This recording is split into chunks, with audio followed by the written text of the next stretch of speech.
So I was at a networking breakfast this week and I sat down with my eggs and bacon and lovely hash browns and coffee. And this man next to me that I didn't know was talking about lab raised meat and how this is the way vegans won't be mad that we're eating meat. And I thought to myself, what conversation did I just walk into? And I decided to go grab some water and to add to my, of course, multiple beverages sitting at the table. And they're still having this conversation when I sit down. Now, mind you, this was not an ag specific networking event, it was just a business development group of leaders. And so the second time I sat down and I was like, well, this is an interesting conversation. And a few of the other people joined in. And then another person across the table said, well, I wonder if that's the way forward. So our food stops messing up our bodies because, that's the problem with our health today. And I could feel the man next to me start to bristle a little bit. And because he's been talking about lab raised meat. And so I am still wondering, how is this disagreement going to go? And as a leader, I can imagine, I can't imagine that you've not experienced anything like that before, like some kind of disagreement, whether it is about how our food is raised, whether how you get your kids to sleep at night, what kind of politics that you subscribe to, or even just how you do the work of your job. If you are going to be a leader, you are going to face disagreement. And so on today's Joyosity podcast, we're going to talk about how do you lead when there is disagreement, when people are disagreeing.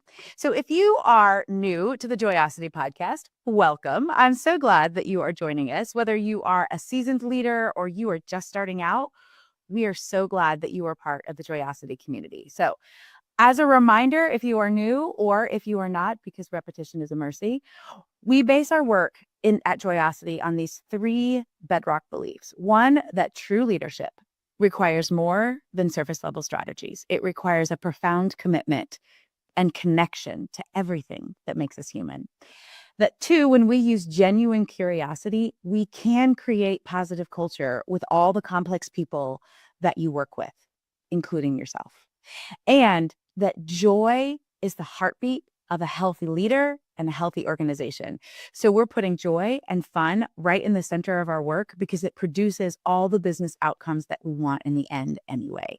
And every week we've got dynamic conversations with experts and leaders sharing not just a couple tips and tricks, but really the hard-won wisdom with real life experience and leading research, because we're building a movement with you. And I hope that you join us in creating a space where work is a joy, because that is the center of who we are as humans. And it creates better businesses and better leaders. And I'm Jen Whitmer. I'm an international speaker, leadership consultant, all around joy bringer, hosting you and guiding you along the way. And we always want to take the ideas that we talk about and put them into action. So today, especially, you're probably going to want a pen, pencil, your notes app, whatever, to record some of the things that we're talking about here today. I have my multiple beverages, as always, only two today, and to dive in. So back to this story about this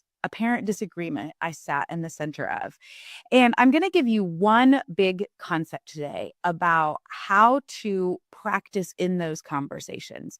So when you are leading and people start to disagree, there are lots of temptations. So I'm wondering, if you had sat down at that table with your eggs and coffee, what would have been your response? My first response was to leave. I don't know if you remember that. I was like, I'm just going to leave for a second and come back. Like sometimes you need a moment. Are you the person who's like, I'm like going to moonwalk out of this? Are you the person that's going to dive in and stir it up and offer another option?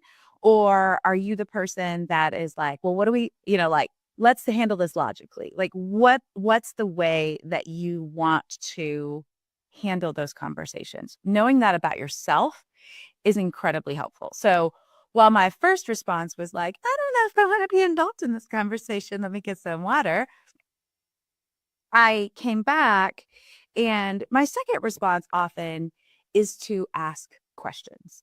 Now, my temptation as a human in the world is to interrupt, because that's somewhat my family's culture. It is somewhat my dad's big Italian family culture. It is also who I am, because I like to just participate with words. Not always the best.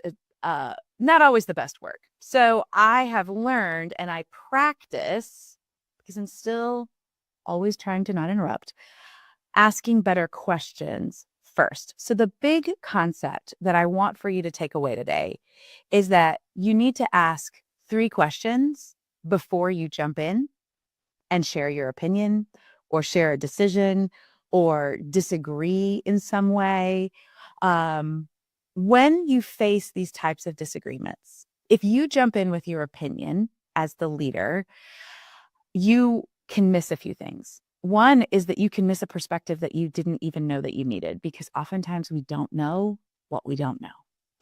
2, you can shut down what other people believe in a way that is inadvertently offensive. You don't even know that you've done it. And what that does is it breaks the trust between you and the other people that you're talking to.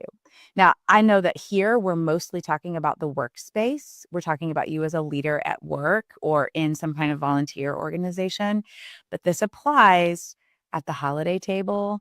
If you experienced anything like this at Thanksgiving last week, you might get a do-over in a few weeks. So when you just jump in without listening, you really break the trust with the people that you're talking with. And trust is a key glue. We talked all last month about connection being the glue, and trust is a part of that. Connection is the trust. Connection and trust are the glue of leadership. That's what brings people together. And when you jump in with your opinion, even if it is a well thought out opinion, even if you think it is absolutely correct, you will shut down other people in a way that breaks trust. So that doesn't help your case.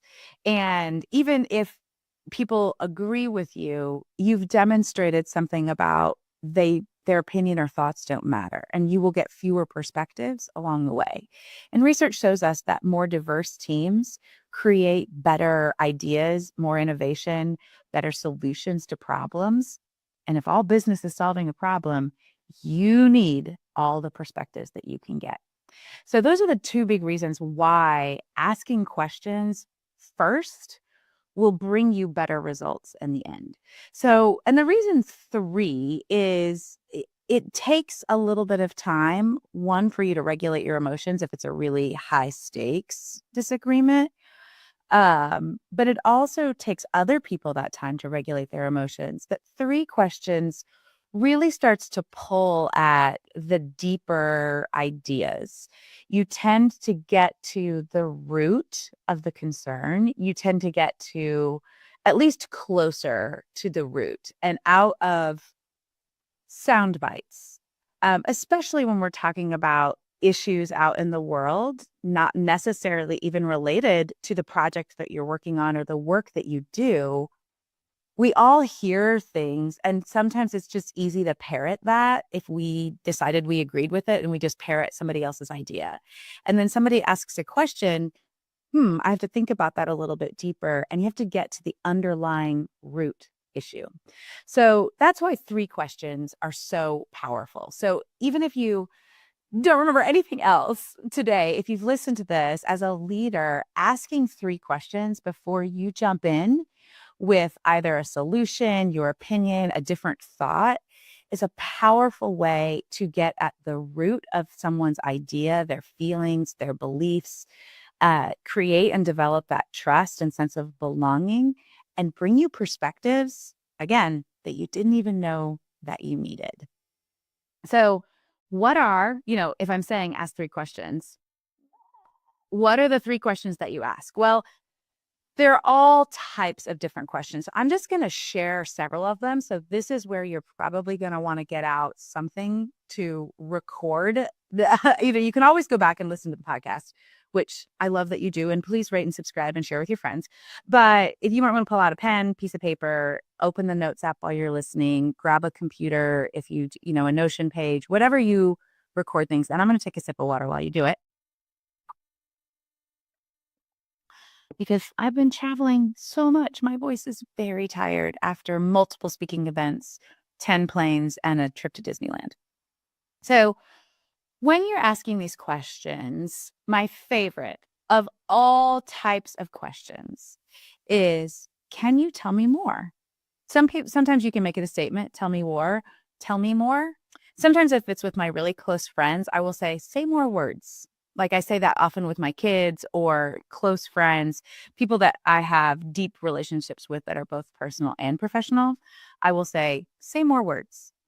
Can you tell me more? Or just tell me more.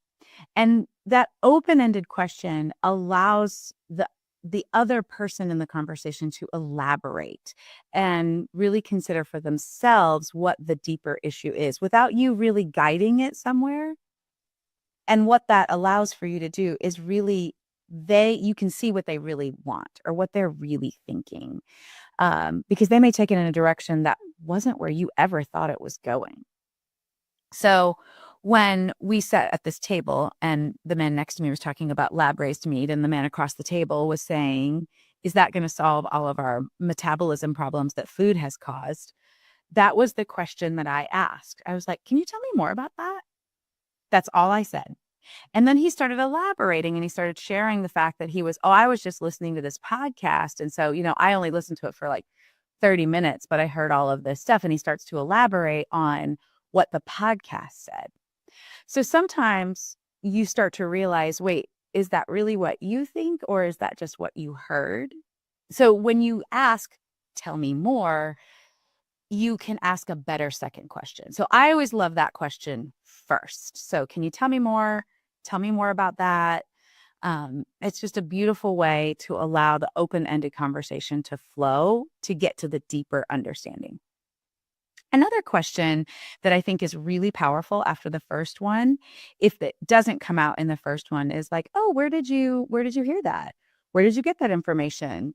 What are some reasons you drew that conclusion? Depending on your work, you could say, oh, where did you get that data? Where did you read that? Where did you find that out? So you're asking for sourcing without being like, can you give me the bibliography, please? Like, cite your sources, people, like, blah, in that really aggressive way. But really, you're asking, and again, this open-ended way with curiosity. Oh, where did you find that out? Where did you get that information? Or who told you that? With a sense of curiosity and lightness, you will again start to hear more about where did that information come from. And I think that one in particular is really powerful in two specific circumstances. One, in an office where you have cross-functional teams. So you've got digital working with research, working with marketing, working with customer experience, working with legal and compliance, like all of these things are working together. And somebody is saying words that you're like, I don't know if I agree with that. Internally, that's what you're thinking. And you're like, hey, who told you that? Where did you get that information? Then you find out, oh, which part of the team is sharing that. And if it is incorrect, if it is nuanced, if it's yes, and you find out so much more when you ask that type of question. Where did you hear that, or who told you that? And again, your tone matters. Your tone matters, friend. So as you are thinking about that question, make sure you ask it with a genuine sense of curiosity and lightness, and that you are listening all the way to the end. A friend of mine who is a fantastic speaker here in St. Louis, she has the same problem of interrupting that I do, and she's like waiting for her turn to talk. And she will literally cover her mouth, like hold her own lips so she doesn't interrupt. And you will see me do things like that too, because I'm trying really hard not to interrupt and really listen. It doesn't usually come when I'm trying to disagree with you. It comes because I'm excited about what you're saying. But it does come out if somebody has said something that I think is totally off base, that I think is not factual, that is when I have a hard time not interrupting. And so make sure, even when you ask that question, where did you find that information, or where did you hear that, or who told you that you're not interrupting to correct. You will have your opportunity. Make sure you listen all the way to the end. And so besides that cross-functional team space, the second space that's really helpful is when you're developing someone, when you are with either you're the mentor or you are the person who is really responsible for developing the person in front of you, a group of people. And when you ask who told you that, you find out sometimes it's not even somebody in your organization, it's an original mentor. Oftentimes when you're in that situation, it's like, well, I'm just not good at that, or I can't do that. And you're like, oh, well, who told you that? Find out it's, some lady at the grocery that told her she couldn't stand on her toes and that's why she's a bad dancer. Like the stories come from places outside of you and your organization. And then you have the opportunity later, after you've listened all the way to the end, to come back and shift that narrative or bring new information, which is a whole other talk I do on how do you change stories and using self-efficacy. But you can't change that story until you find out where it came from. So I think that question as a second question is really powerful. All kinds of other questions you can ask as the second question, but tell me more as the first. And where did you hear that, or who told you that, or where did you find that information, with a genuine sense of curiosity, is a great second question to bring out where people are hearing things and where their information comes from, because we need that shared fact. If the goal of communication is shared meaning, shared facts is really important. And I find that challenging right now, sometimes out in the world, not necessarily in your workspace, maybe, but if you are venturing out into things that people disagree about outside of just the problem your company solves, you might find that challenging to find shared meaning and shared facts. So asking that second question in that way is really powerful. And sometimes when you get to the third question, you can start to feel a little awkward. You're like, but like, can't we just get on with it? Is sometimes how you may feel, especially if you're the person who likes to jump in. Actually, I think for all those categories, if you're the person who likes to jump in, oftentimes and be like, like you just want to get in and wrestle it up. Oftentimes if you followed me for a while, I talk about the Enneagram. That's often Enneagrams 4, 6s, and 8s. They kind of want to jump in and like be upset. And kind of rattle it a little bit. And so sometimes by the time you get to the third question, it can feel like, I just want to get in there. Practicing that patience and really listening to somebody else in that space is really powerful for that third question. For those of us who like, I'm just going to go get a sip of water. And want to kind of run away, that third question can feel like you're wading further into discomfort. If you want to, the best way to reframe that, I think, is you're wading into really connection. You're wading into the positive end that you're looking for anyway, because you're asking a little bit more of that person. You're good at getting connection. And if you're the person who's like, I want to know the facts, I want to know the details, the third question can feel inefficient. And like, why can't we get there already? And the truth is, disagreement is never efficient. It can be productive, but it's rarely efficient. It can be productive and it can be effective. So if you can remove the idea of this isn't efficient as putting efficiency as the goal and move your goal to effective and productive, then that third question doesn't quite feel so uncomfortable.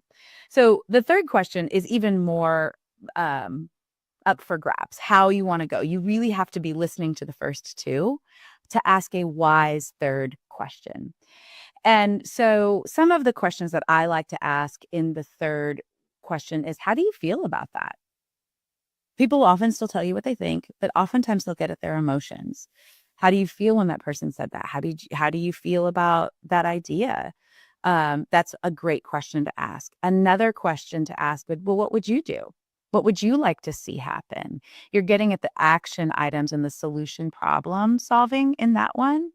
Um, Other questions that you can ask in that third space really are part of restating what they have said and asking an intelligent follow-up question. So when I asked at the table, tell me more about that. And he started talking about the podcast and he was sharing those things. And somebody else asked a question. An appropriate follow-up question would be something around like, oh, who were the experts on that podcast? Or have you experienced that for you or someone in your family experienced this metabolic issue? Or that would be a personal way to come back to that person and find out more about how they're interpreting that information. But I couldn't ask that question, that third question, without really listening to what they were saying the first go around. So if, when you are sitting in a cross-functional team and the graphic designer is frustrated because the colors changed, which is a genuine issue for graphic designers. I am not making fun of you, I promise. But other people don't understand the depth of that until they've asked some questions.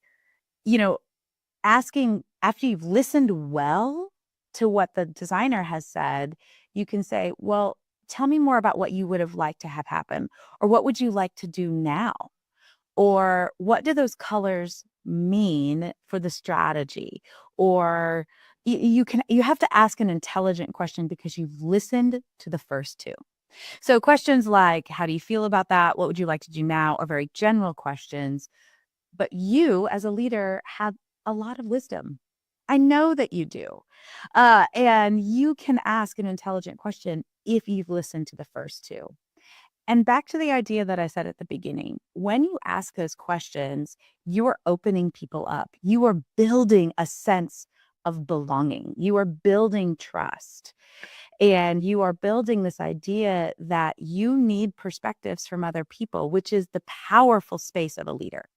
And one of the things I learned from Kwame Christian years ago was that the person asking the questions is the person leading the conversation. Sometimes we think that questions are weak. That can be this thing out in the world. Like, I don't have any questions. I know everything, which is always a lie. I always have a question. And we absolutely never know everything. So when you ask these questions in a space of curiosity, not only are you building belonging and you're building trust and you're getting these perspectives, you're actually the person leading the conversation. Asking better questions in disagreement is the way to lead people. Now, obviously, at some point, you will have to make a decision. But when you have asked 3 questions before you as the leader jump in, you're going to build a team who is going to know that their opinions matter, that their perspectives matter, that you do want to hear what they have to say. And then here's the secret sauce. After you have made a decision, this is really important. And especially if you didn't get to choose what the team wanted or what a person on the team wanted, go back and explain your reasoning.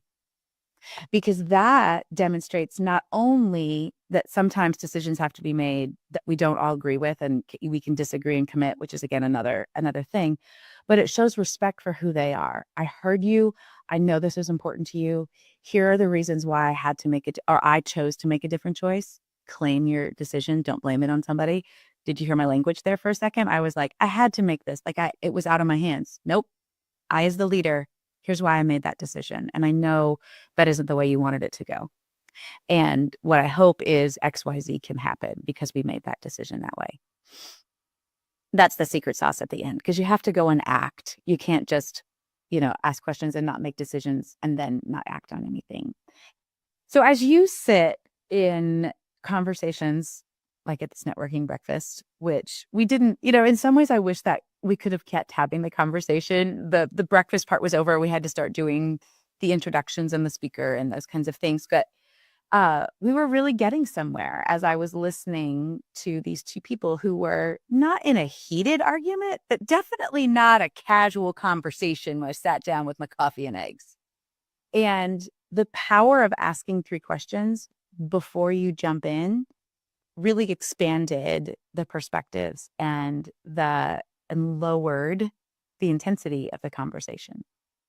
So as you think about heading into December, what are the big conversations that you're having?